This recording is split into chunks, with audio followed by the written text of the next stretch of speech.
വിവാഹം കഴിഞ്ഞാൽ ഡിവോഴ്സ്. ഇത് എന്ത് നിബന്ധന? അങ്ങനെയാണെങ്കിൽ പിന്നെ എന്തിനാ ഈ കല്യാണം നടത്തുന്നത്?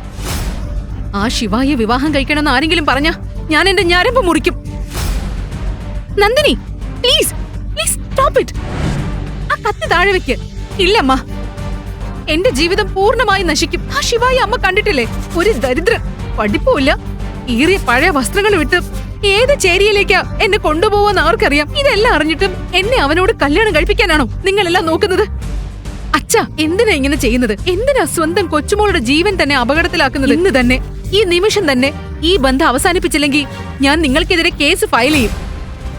അങ്ങനെയാണെങ്കിൽ ഞാനും ഒരു കേസ് ഫയൽ ചെയ്താലോ നിനക്കെതിരെ? നന്ദിനിയുടെ അച്ഛൻ മരിക്കുന്നതിന് മുൻപ് പുറത്തു വന്ന സത്യം ഓർമ്മയുണ്ടോ? അത് വീണ്ടും പുറത്തു വരാൻ നീ ആഗ്രഹിക്കുന്നില്ലെങ്കിൽ ഈ വിവാഹത്തിന് നീ സമ്മതിക്കണം. നിന്റെ മകളെയും അതിന് തയ്യാറാക്കണം.